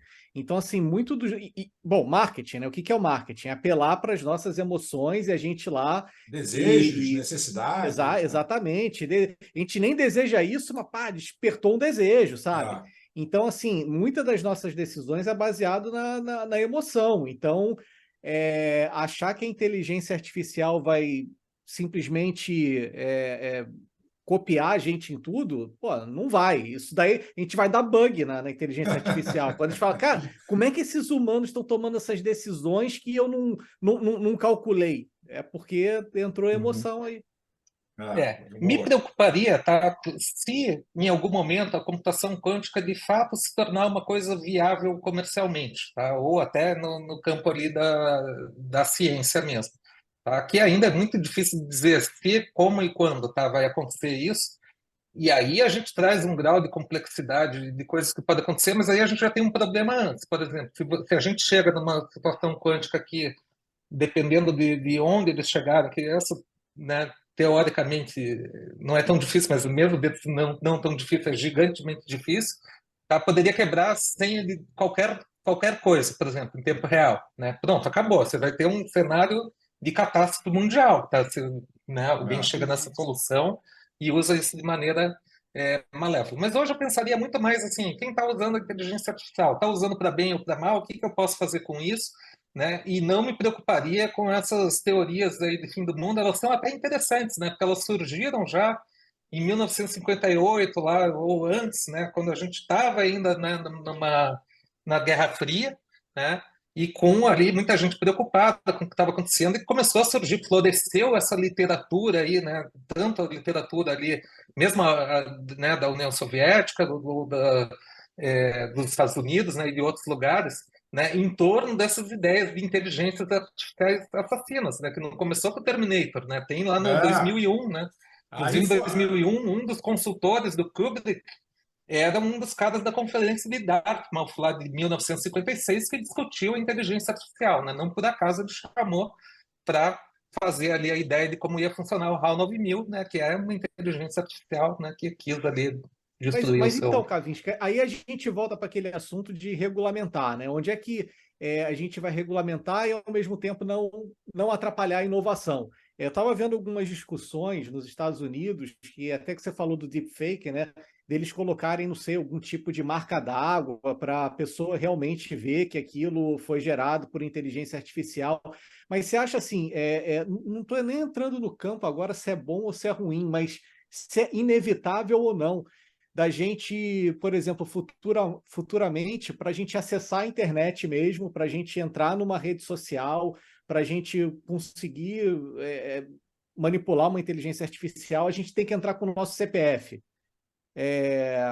Não sei nem se seria ruim, porque assim, hoje em dia a gente tem que ficar discutindo tanto com os fakes, né? E até uma luta injusta, né? Porque se você está ali com o teu nome real e você está se propondo numa discussão e vem um fake e começa a te agredir, pelo menos se aquela pessoa utilizou da mesma regra que você, que foi, olha, eu sou pessoa X, vamos conversar de CPF para CPF, talvez o Uhum. campo fique até menos agressivo. Não sei, o que você acha? Eu não vi muito isso em pauta nas discussões, tá? O que eu tenho visto agora da discussão de IA o mais forte, tá? Isso eu acabei vendo ontem por coincidência, tá? A Federal aqui do Paraná fez um encontro de advogados e veio um advogado da Espanha que está acompanhando, né? E ele trouxe como é que estão as coisas novas. E o ponto dele é o seguinte: você tem a visão de IA ali da União Europeia, tá? Que é muito restritiva, tá? Ela é super restritiva, mas nenhum desses, nem dos Estados Unidos, nem do Japão, também posso comentar, tá? Mas nem da Europa, eles estão levando em consideração que você vai ter que ter um identificador, tá, para entrar. O que tem lá é sempre essa coisa assim, o que é grave, o que é médio, o que é light e o que isso exige, tá? E daí no deepfake, só que assim, o da União Europeia pede que você explique o funcionamento da ferramenta e assim por diante. Marca d'água Eu acho que por enquanto é válido, tá? Eu acho que depois vai cair em desuso porque não vai precisar mais, as pessoas vão se acostumar com isso, tá? Mas agora eu acho legal, tá? Eu acho legal. Eu, por exemplo, para os clientes não é obrigatório, não é lei nem nada. Eu recomendo colocar. Eu acho que é sincero e honesto. Você falar, olha, teve inteligência artificial aqui envolvida na criação dessa peça. Eu acho até bacana com o consumidor ter essa abertura, sabe? Mas vai muito de cada um, né? Mas isso que o Mas o Davi que está acontecendo falou, agora? o Kavinsky, vai muito para as redes sociais. Redes sociais é discussão de CPF, para Twitter, que o pessoal é nervosinho, aberto e tal. Aham, Rede social está se discutindo tá. bastante Eu, você se identificar, ter um CPF ali aham. certinho. A rede social não é muito minha praia, tá? Eu, assim, eu gosto muito da ideia de, mas assim, e daí você não falar, putz, não é justo, não é equilibrado, né? Que essas ferramentas fossem todas pagas. Porque, assim, independente de você ter o teu login próprio, qual que é o problema hoje? Essas redes sociais não estão mandando para você aquilo que é o melhor para você. Elas estão mandando para você aquilo que te mantém mais lá dentro para imprimir mais anúncio, né? Verdade. Então, assim, o ideal seria ter um ambiente pago para todos e talvez, né, aberto para quem não pode pagar, estudante, sei lá como é que vai fazer isso, onde o algoritmo não depende de você estar entrando lá o tempo todo para ficar olhando a publicidade, entendeu? Ele depende muito mais de te trazer coisas, informações, contatos e, né, interações de qualidade, porque aí você vai continuar pagando, né? E não tem publicidade no meio. Eu gosto muito desse. Se ele é sustentável ou não, não sei, né? É uma opção do X, por exemplo. Né, lá no Twitter lá foi considerado. Por que que não fez? Né? O Twitter está num momento difícil de fazer uma experiência dessa, né?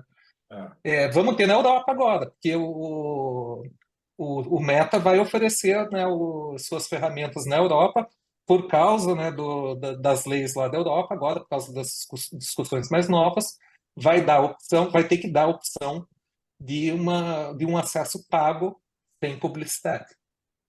Bom, vamos lá, pessoal. Aí a gente vai ter uma primeira experiência. Eu deixei quatro ou cinco pessoas de fora aqui do momento da audiência, e aí o pessoal fica mais nervosinho quando eu deixo de fora. Então, deixa eu só terminar aqui, porque a gente entrou em perguntas e na discussão, e eu vou prestigiar a galera, né? Afinal, a audiência é tudo aqui, pô. A gente tem que prestigiar quem prestigia a gente. E aqui, ó, mandou para a gente o seguinte: o Luiz Cláudio, que sempre participa do programa, ele botou o seguinte: marketing de conteúdo é como um relacionamento. Se você só falar sobre si mesmo, ninguém vai querer te ouvir. É muito bom. Aliás, eu adoro a participação do Luiz Cláudio, é muito boa.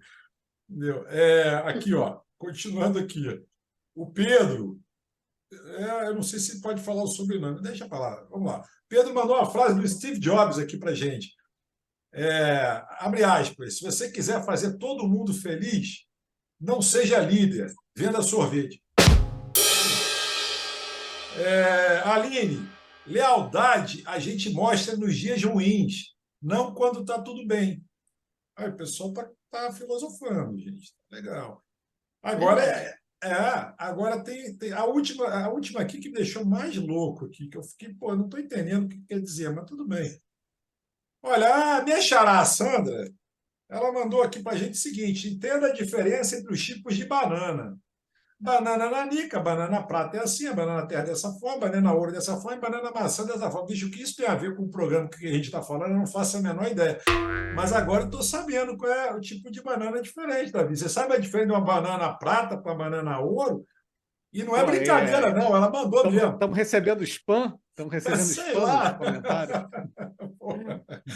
Pô, os tipos de banana, rapaz, que negócio é esse? Bom, mas, enfim, agradecendo aqui a participação do pessoal.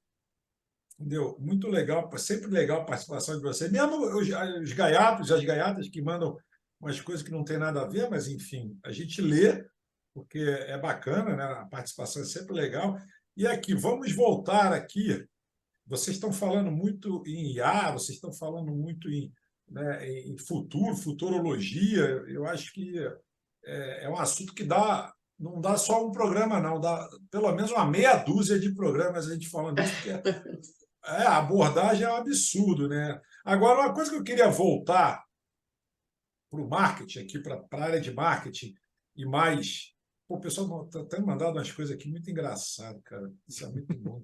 Tem um aqui que é o seguinte: nunca tenha certeza de nada. porque a sabedoria começa na dúvida. Eu concordo pra caramba com essa frase aqui. Se eu não me engano, é do Freud. A pessoa não botou aqui, mas eu concordo a beça. É na dúvida que surge a sabedoria.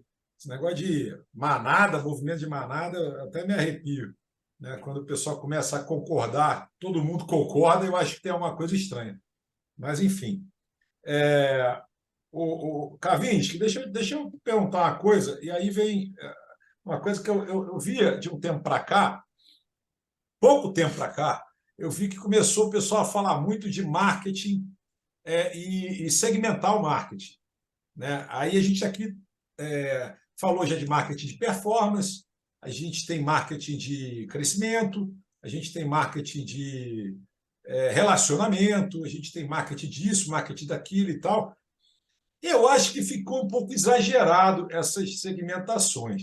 Na minha opinião, tá? Isso aí também é polêmico pra caramba, mas eu acho que está um pouco exagerado. Eu não sei se alguém está querendo ser pai de alguma coisa, de alguma terminologia nova e tal, porque se você pegar o basicão do marketing, pegar lá atrás, anos 60, 70, o marketing atual, né? A gente pegar a revolução industrial e começar a ver de lá para aí, a gente foi bem para trás. Mas você vai ver, cara, que a gente sempre falou sobre.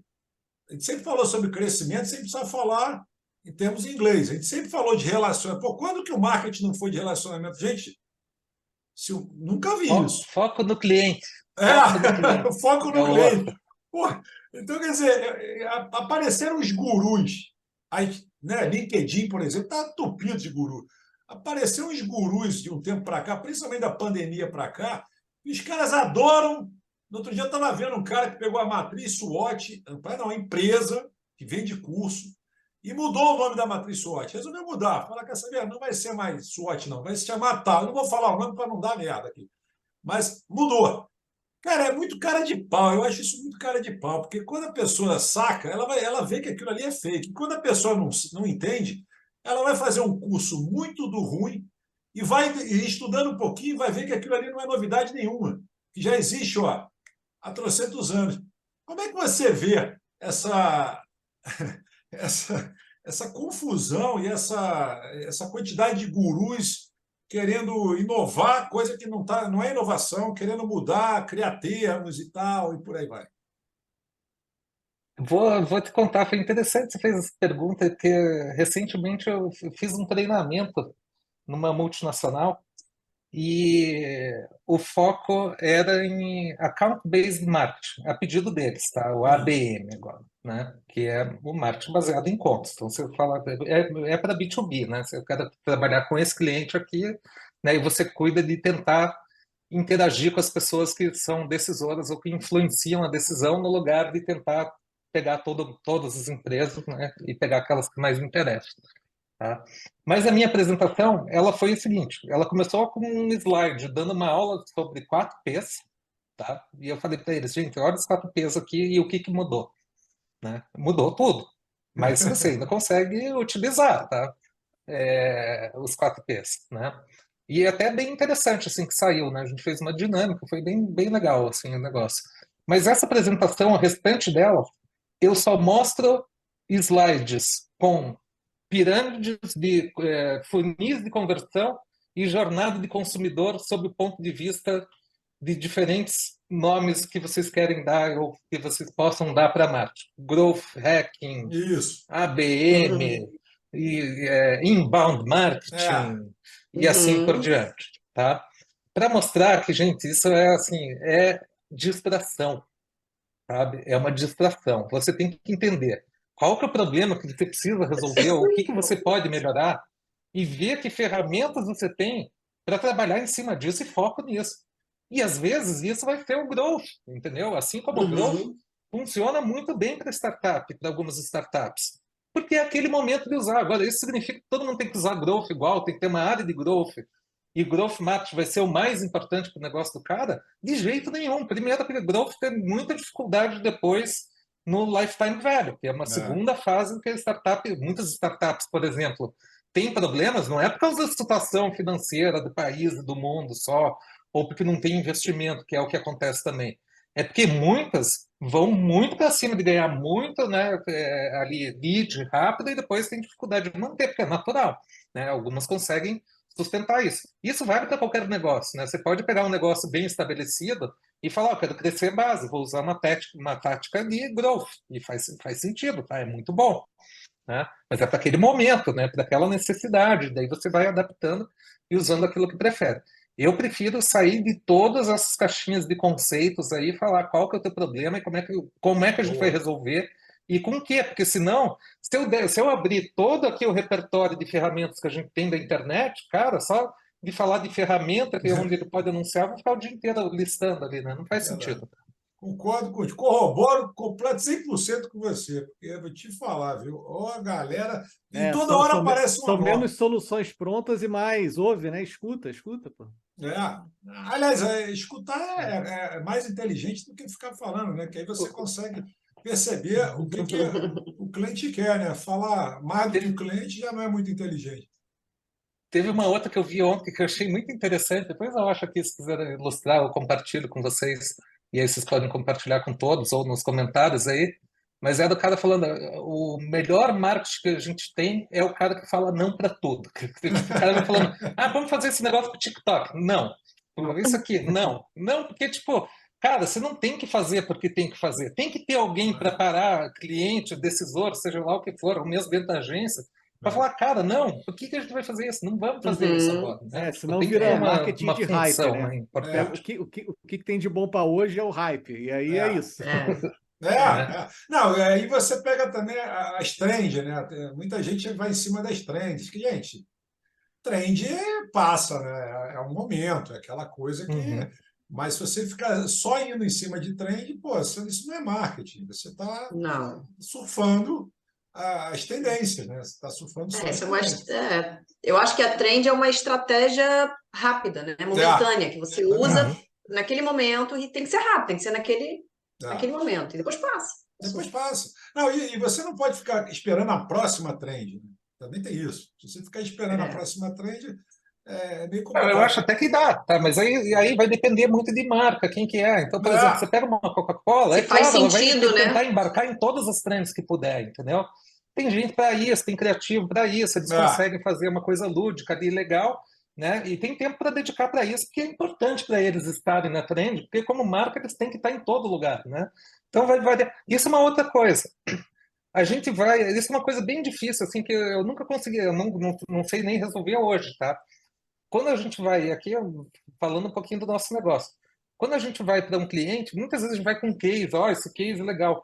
Mas, cara, para cada cliente a história é completamente diferente. O que funcionou para um não funciona para o outro. E assim, não é necessariamente que você tenha uma regra ali que consegue seguir, entender isso. Então tem todo um aprendizado ali, o onboarding é muito importante para se conhecer de fato e ver o que vai, porque assim, não é que você vai pegar de novo, não é pegar as coisas, isso aqui já funcionou para não sei quem, então eu vou colocar aqui e vai funcionar igual, que não vai acontecer assim, né? O público é diferente, necessidades são diferentes, personalidades, as personalidades das próprias empresas também, né? Das pessoas Total. Não, e Marina, é engraçado que acontece, a pergunta clássica, que acontece muito em agência, é quando o cliente chega até você perguntando o que você faz. O que a agência faz? Quais os serviços que você oferece e tal? Geralmente, eu falo para o pessoal de atendimento inverter a pergunta. Né? Quando vem esse tipo de cliente, o que você faz? Eu queria saber da agência, o que você precisa? Inverte. O que você está buscando? Aí a gente consegue ser mais assertivo, porque se ficar falando da agência, vai perder um tempo danado. Aquelas reuniões intermináveis que você tem que ficar. Não, é mais fácil inverter. Inverte. Você está precisando do quê? Eu preciso disso. Eu preciso fazer um trabalho de branding. A gente faz. A gente precisa montar um e-commerce. A gente não faz. É mais fácil, entendeu? E mais sincero, e perde menos tempo. Entendeu? A coisa ganha dinâmica. Porque, essas reuniões intermináveis, o cara quer saber tudo que você faz, aí depois que você fala, aí ele quer saber quanto você cobra. Se você trabalha com plano, aí não. E a gente trabalha com demanda, né? É a famosa hora bunda. É mais fácil calcular a demanda do que pacote, esses pacotinhos aí que você vê muito pessoal oferecendo, que é outra coisa que eu acho que dá um programa inteiro, dá uma discussão danada também, e o pessoal daqui a pouco vai ficar me mandando coisa aqui, e a gente não tem como atender momento audiência de novo, porque é uma vez só o momento audiência para o programa.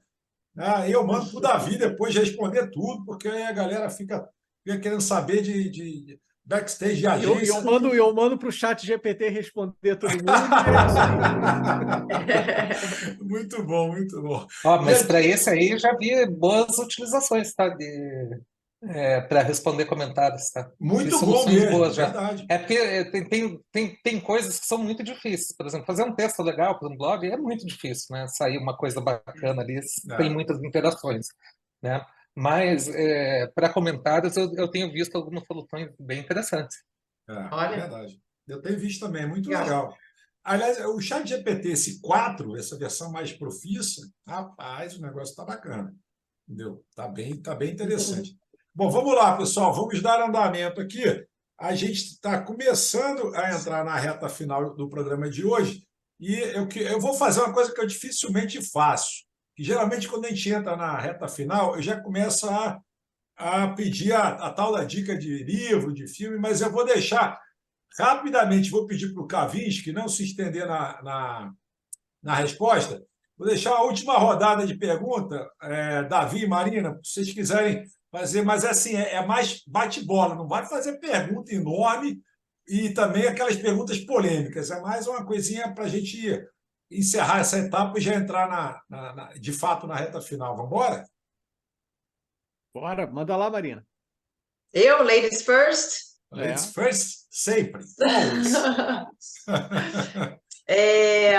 Bom, eu não sei se ele vai conseguir responder isso muito rápido, né? Mas eu vou perguntar. O que você acha da jornada do... Eu acho que é bem complexo, mas tudo bem. Vamos lá. Isso que porque você eu acha falei da para ser uma coisa simples, né? Ela vem com uma pergunta de tese de doutorado. Vamos lá. Não, é porque, na verdade, eu acho que isso é uma coisa bem relevante, assim, porque a gente trabalha, né, dentro do marketing muito com a jornada do consumidor, né? A gente quer que ele faça aquela jornada até que ele chegue realmente na conversão. E toda essa mudança, né, que a gente vem aí sentindo desde a pandemia, o que você sentiu de mais presente, né, nessa jornada do consumidor, na mudança que houve, né, na presença mais desse consumidor no online, seja em diversos, né, na educação, enfim, em vários segmentos. Tem algum ponto da jornada do consumidor que você achou que foi mais expressiva de mudança? Não sei se você conseguiu entender minha pergunta. Não, eu entendi, sim. Bom, na pandemia, assim, foi uma mudança radical, né? Acho que não precisamos falar muito aqui, mas o digital ganhou muito espaço, né? Porque todo mundo, de fato, precisou ir para lá, a gente já comentou isso. Mas o que eu acho, assim, que de mais diferente é esse protagonismo das pessoas mesmo, tá? Que naturalmente ia aumentar, talvez seja uma resposta óbvia, não vai trazer nada muito de novo, né? Mas eu acho que as pessoas são cada vez mais protagonistas. Uma coisa que assim me deixou assombrado no começo foi o crescimento do TikTok e como é que ele, né, está influenciando aqui para falar um pouquinho do TikTok. Mas de um outro lado, uma coisa assim, para mim a minha experiência com o TikTok não é muito boa, tá? Eu vejo muita coisa que eu acho tipo que Nem a beira minha, ali a nem a pornografia minha. infantil ou coisas do gênero, É. né? Não gosto muito disso, mas eu vejo que o formato ficou muito interessante, porque ele ficou mais democrático. Quando você tinha lá só o Instagram e outras redes, todo mundo tinha que fazer uma alta produção para postar vídeo, que era isso que era o aceito e todo mundo curtia. Agora deu uma virada de jogo um pouquinho.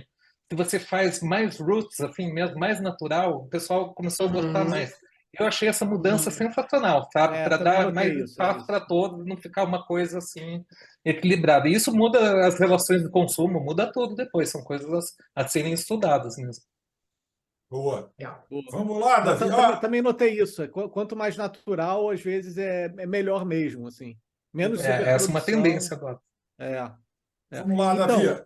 Contigo. Kavinsky, é o seguinte, ó, o pessoal chegou até aqui, já deu like, claro, já está inscrito. Agora, só quem chega no finalzinho é quem já está inscrito no programa. E aí, quem está assistindo pensa o seguinte, pô, bacana, eles estão falando de de inteligência artificial, eles estão falando de futuro, se a máquina vai explodir o mundo, não vai explodir o mundo.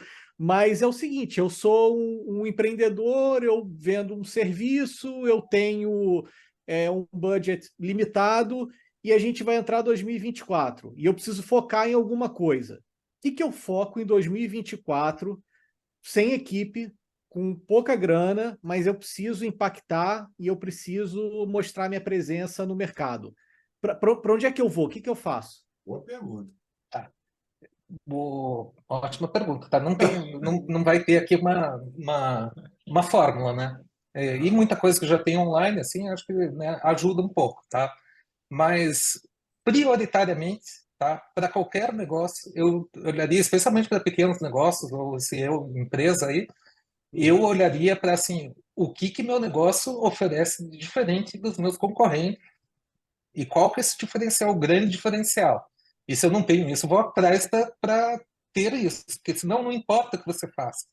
Você vai estar concorrendo, o que aconteceu na pandemia, a gente falou de pandemia também, o mercado ficou muito mais competitivo, porque entrou um monte de pequenos anunciantes e eles não saíram mais, eles continuaram. Né? Isso inflacionou o mercado todo, inclusive para os grandes, tá? Porque a gente está falando aí de ferramentas que funcionam por oferta e procura, né? Por leilão. Né? Então, assim, não é simples. Tá? Agora, se você tem um diferencial, primeiro pega esse diferencial, cria alguma coisa em torno dele para falar, olha aqui meu diferencial, e aí você vai sim promover, né? Eu acho que vale a pena colocar a mídia digital aí. Eu entraria com Google e Meta, aí vai depender muito do público, né? Mas para ter ali as coisas mais próximas do teu negócio anunciando, porque com muito pouco investimento você consegue ver qual é a mensagem que está funcionando, ver se o diferencial desse produto está funcionando mesmo ou não, fazer pequenas alterações e só começar a investir mais a partir do momento que você achou aquela linha ali de falar, não, isso aqui está fazendo diferença, foi essa página ou esse texto aqui que eu fiz está funcionando melhor. Daí sim você começa a investir mais, né? Sabendo ali que você vai ter esse retorno. Mas sem ter esse diferencial, o que vai acontecer? Você vai competir com todo mundo, igual para igual, preço com preço, vai ter muita dificuldade. Se for o caso você não achar o diferencial, aí o seu diferencial vai ter que ser, por exemplo, né, conveniência. Se o teu serviço é mais próximo, por exemplo, a pessoa vem até o teu estabelecimento. Aí você vai colocar a tua estratégia em torno da tua região para falar, não, quero pegar todo mundo que está dessa região aqui, é isso que eu quero focar. Porque o meu diferencial é eu atender a pessoa no local. Daí já não é mais um online para todo mundo. Tá? Vai variar muito, mas esse diferencial aí, né, cada um pode ter o seu. Né? Inclusive o comércio de bairro cresceu muito também na pandemia, porque o pessoal começou a prestigiar mais. Enfim, isso é bem legal. Eu vou aproveitar aqui o que vocês falaram e dar mais uma informação. O Davi perguntou tendências para 2024, né? Que o microempreendedor, a pessoa que está começando e tal. Tem uma pesquisa aqui que foi em 2022 da IAR Social e outras que estavam dando as tendências de 2023.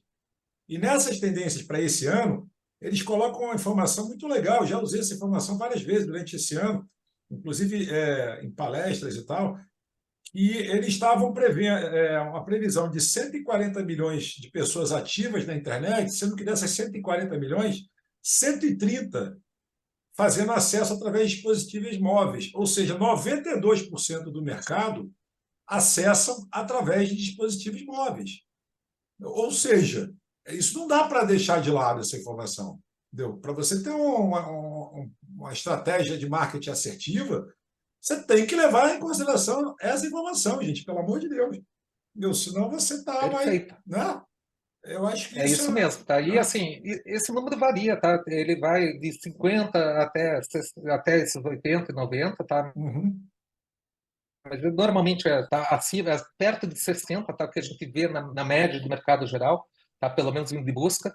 E, assim, uma coisa que foi muito bom que você trouxe esse ponto, a gente até erra, né, gente? Ontem estava puxando a orelha de um sócio meu lá, que a gente ia receber um prospect e ele estava olhando o site deles no laptop. Eu falei, cara, mas olha no celular, né? Porque o tráfego deles vem todo do celular. Então, assim, começa a pensar do celular primeiro. Isso é regra, assim, é muito bom isso. Mobile first, tá? Aparelho móvel em primeiro lugar. Começa a olhar tudo pelo celular. Até o conteúdo que você coloca em teu site, por exemplo, quando o Google vai encontrar teu site para depois disponibilizar lá nos resultados de busca, ele olha em primeiro lugar como é que está o teu desempenho dentro de um celular, para dizer se vai aparecer melhor ou pior posicionado. Tá? Isso é bem importante. Outra coisa importante, você vai trabalhar com conteúdo.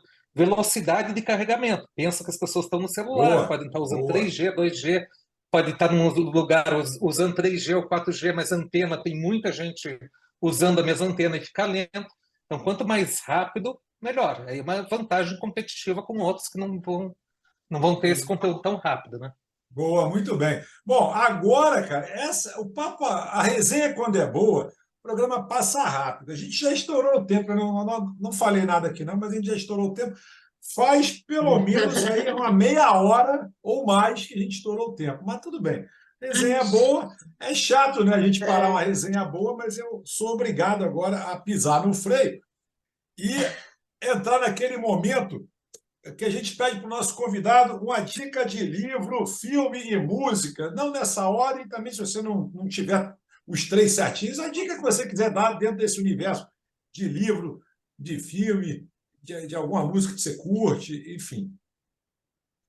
Bom, vamos lá. De livro, eu vou com dois, tá? Porque eu gosto Boa. de equilibrar. Na verdade, eu tenho um desequilíbrio um pouco. Eu fico um pouco preocupado assim de olhar para o mercado, as pessoas, colegas e tudo mais, e toda essa história que eu tive. Muita gente preocupada em ler literatura técnica e muita gente despreocupada em ler literatura de fato, né? Boa. E eu acho muito importante para a formação, para conhecimento e tudo mais, você ter essa visão de fora. Tá? Eu atualmente, tá, e daí aqui é uma coisa particular que acabou caindo aqui na minha frente aqui. Eu estou lendo um livro do Ibsen agora, são 4 peças do Ibsen, tá? Que é muito legal. Quando eu for falar de música, eu vou falar de música punk. Eu era punk, fui moicano quando eu tinha 16, 11 anos Olha! Não, aqui, pai. tá? Continuo gostando de punk até hoje. E o Ibsen, ele é muito crítico da sociedade, né? Especialmente da burguesia, né? Eu acho muito legal, assim, é muito bacana assim, os textos dele, e as peças são maravilhosas, uma leitura acessível para todo mundo, tá? Apesar de ser um autor já cultuado, né? E de literatura técnica, tá? Eu trouxe 2 aqui, mas eu vou falar um só. Quem quiser mais dicas pode me procurar no LinkedIn ou algum lugar. Da Anaka Harris, tá? Ela é uma neurocientista e ela fala sobre os mistérios da mente, como é que a mente funciona, o que a gente sabe hoje, porque a gente sabe muito pouco, né? E essas são as leituras que eu estou fazendo aí para comparar, né, como é que funciona a inteligência artificial com o cérebro humano. Eu já disse que é bem diferente, né? Então eu estou tentando entender aqui os neurocientistas modernos, qual é a visão, tá? Existe um embate aqui de visões diferentes, é muito legal de acompanhar, né? E muito importante a gente ser contestador e não aceitar só uma ideia, né? Mas o livro dela é um livro curto, bem bacana, acessível para todo mundo. Infelizmente, só em inglês, tá? E o Boa. filme, eu vou ficar com. Eu ia falar dos assassinatos, eu gosto muito do Scorsese, gostei muito desse último filme dele. Também, como você aí, Sandro, eu gosto muito de ir no cinema, sempre que posso, prefiro ver no cinema. Até os filmes são feitos para ver no cinema, acho que as pessoas precisam se lembrar disso, né? A experiência é muito diferente. Mas o filme que eu vou recomendar é O Retrato Fantasma, tá? Do Kleber Mendonça. Vocês devem conhecer ele, público aí, melhor pelo Bacurau. Tá? É um Bacurau. filme bem autoral, bem diferente, muito, muito bom. Tá? Ele estava no cinema, acho que em São Paulo, capaz de estar em alguns cinemas ainda, mas já saiu para locação aí, compra na Apple TV e logo deve estar em outros canais também. Boa. Pronto. Várias dicas para todos os gostos. E vamos, então, chegando agora aquele momento de considerações finais. Aliás, eu vou dar uma dica aqui rápida, que eu li agora, me deram esse livro, eu deixei na gaveta, aí li vários outros, aquela coisa, né? A gente fica leio esse, aquele, acabei lendo Essencialismo, do Greg McKeown. Achei muito Muito interessante, viu, bom. gente? Né? Muito Muita interessante. gente falando desse livro. Né? Esse livro é bem Ele é muito legal. bom, já li. É bem interessante, mais interessante do que eu imaginava, inclusive. Eu não dei É, muita bola, não, mas quando comecei a ler, recomendo, tá? é. Essencialismo. Muito, muito interessante. Ele ficou na lista dos mais vendidos do New York Times, ó, um tempão. Vale a pena dar uma olhada nesse livro. Gente, vamos lá. Eu só separei aqui porque o livro é bacana, bacana mesmo. Aliás, eu tenho dado sorte ultimamente de ler uns livros bem legais, viu? De vez em quando você pega umas bombas que não dá nem para ir para o capítulo 2, 3, mas enfim. Vamos lá. Reta final do M de hoje, considerações finais, logicamente. Vamos deixar a Marina ou Davi, você quer começar as considerações finais? A gente mantém a pegada de Ladies First? Não, mantém, claro. Então, Marina, considerações finais, agradecimentos finais aí do programa de hoje e, pô, muito bem-vinda ao M. Obrigada. Estou muito feliz aqui. Eu queria, na verdade, posso dar uma dica de um livro antes de fazer as considerações finais? Por favor. Eu queria dar a dica de um livro que assim, é um livro que eu gostei muito, um livro de inspiração bem legal, assim, é uma autobiografia, na verdade, chama Mal Me Quero, Bem Me Quero, da Ana Beatriz Oliveira, best-seller na Amazon, e é um livro, assim, realmente que mostra muitos momentos de superação e muitas pessoas, eu acredito que possa ajudar muitas pessoas, então, minha indicação. Boa, muito bem. Agora, como é que é agora? Agora é só agradecer. Você canta uma música agora. Dica de música. Som. 3, Gente, 2, olha, som. eu não vou fazer isso com vocês. Considerações finais, só você fazer. Considerações finais. Não, agora, né, agradecer aí, né, o incrível, realmente o Sandro falou, quando a gente, o Kavinsky, foi o que o Sandro falou, quando a entrevista tá boa, a gente não quer acabar, né, eu ainda tinha, assim, umas 5 perguntas aqui, a gente ia ficar até, né, com certeza. Mas obrigada aí pela presença e pela grande entrevista, né, que você deu. E acredito que vai ser assim muito bom para todo mundo, quem seja do marketing, seja quem for da empresa. Então, foi muito bom. Obrigada. Muito bem. Realmente, aqui a gente preza muito não só pelo conhecimento, mas também pelo bom humor, né? E o Kavinsky é um cara muito bacana. A gente tem até um bordão que eu esqueci, Davi. Não, propomos análise e reflexões sempre com muito conteúdo e bom humor. Lembrei do bordão. Mas vamos que vamos. Davi, suas reflexões finais, rapidinho, você tem 49 minutos para acabar aqui. Davi é um cara que geralmente se estica, mas, Davi, vamos lá. Vamos lá nas coisas. Finais é o seguinte, para quem quiser entender um pouco dessa guerra, sem preconceito, deixar de lado o preconceito e entender um pouco mais essa guerra, tem um livro que se chama Cartas ao Meu Vizinho Palestino. Pô, acho que é um livro legal para entender sem preconceito, sem dogmas. Acho que é uma leitura bem legal nesses tempos que a gente está agora. Para quem quiser uma coisa menos leitura e mais visual, o Falda, eu acho que ele explica muito, que está no Netflix, né? Eu acho que ele explica assim, tipo, qual que é o mindset da galera ali. Porque às vezes a gente quer entender a guerra no Oriente Médio com a cabeça do ocidental. Não dá para entender o que está acontecendo ali com a cabeça do ocidental. A gente precisa pensar com a cabeça das pessoas, dos atores locais. E eu acho que o Falda ele consegue entregar bem isso. Já tem temporada pra caramba ali, a série é muito legal também, recomendo. E também, para quem quiser falar de startup, olha, tá ao contrário. Tá aparecendo ao contrário aqui, mas tá bom, vamos embora. Mas o link vai estar certo na descrição. Vai, aqui o editor já põe aqui também. Amazon. Boa. Então, para a galera também. E entre em contato com a gente também, se você gostou do programa, se você tem sugestões, entre em contato com a gente, porque, é muito legal, sabe, bater esse papo aí com o Kavinsky, e às vezes são pessoas que a gente não conhecia, mas são indicações, e a gente vai se esbarrando, e quando a gente vê aqui, abre a câmera, um bate-papo legal pra caramba. Eu tive alguns insights legais aí, batendo um papo com ele, que eu só teria com a participação da galera mesmo, que se inscreveu, que fala com a gente. Então, agradecer a todo mundo aí, agradecer ao Kavinsky aí. E Marina, legal, hein? Primeira participação na bancada, show de bola. Aprovada? Sempre. Já ganhou o selo de qualidade de Davi. Bom, vamos lá, gente. Deixa eu também, antes de passar a bola para o Kavinsky fechar o grande finale aqui do M de hoje, eu queria dizer algumas coisinhas rápidas. Uma delas é que, bom, já temos, né, a gente anunciou nessa 4ª temporada algumas mudanças no M. Mas a nossa principal mudança, eu acho que foi a entrada da Marina, porque a mudança que a gente anunciou não rolou essa temporada, vai rolar na próxima. A gente aí sim já está com tudo certinho, entendeu? Que é o M já numa pegada mais profissional, já estamos com estúdios e tudo mais, com tudo bacaninho, então já adiantando alguma coisa que vai rolar para o ano que vem, para a próxima temporada. E que a gente vai chamar o Kavinsky de novo, viu? Porque o Kavinsky, pô, muito bacana. O Kavinsky, você está convidado já no ar, porque a gente aqui, assim, quando a gente gosta, a gente chama mesmo. Então, vou guardar minhas perguntas aqui para a próxima. Guarda as perguntas. Guarda, porque ele vai voltar sim, com certeza, está convidado. E, logicamente, agradecer também você do outro lado da telinha, a parte.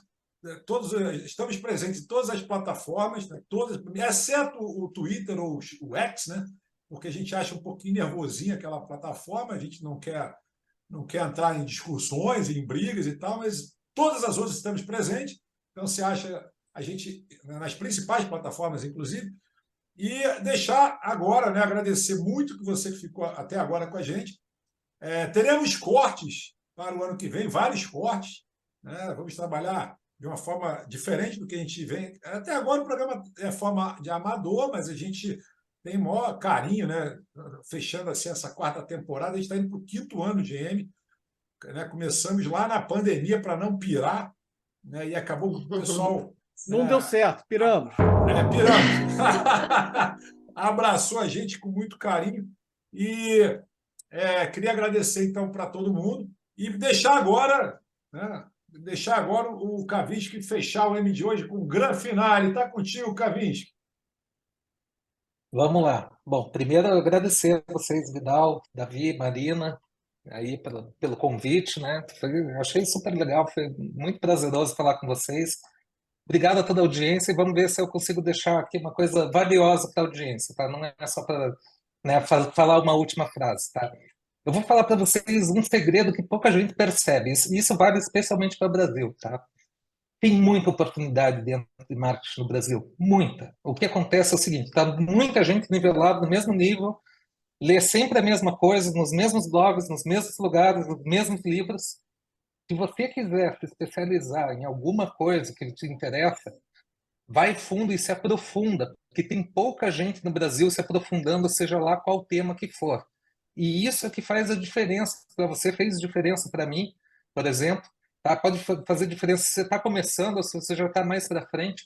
Tá? É essa questão do diferencial. Você tem uma coisa a mais, e no Brasil, tá? Infelizmente, eu nivelo o marketing um pouco por baixo comparado com os Estados Unidos e outros países. Eu sei que não é legal falar isso, mas é a minha visão. Eu tive, né, a oportunidade de ver isso. Ao mesmo tempo, é uma baita oportunidade para quem quiser ser especialista de fato e, né, ter grandes oportunidades aí. Obrigado. Legal. Bom, eu adoro esse momento quando eu digo mais um programaço. Muito obrigado a você, doutora da telinha. Para quem já nos conhece muito, seja sempre muito bem-vindo. Para quem está vendo o programa pela primeira vez, propomos análises, reflexões sempre com muito conteúdo e bom humor. E a gente agradece mais um M, né, mais uma participação de todos. Obrigado, Davi. Obrigado, Marina. Obrigado, Kavinsky. Obrigado você, doutora da telinha. A gente se vê, a minha língua enrolou. No próximo M aqui no YouTube. Valeu, pessoal!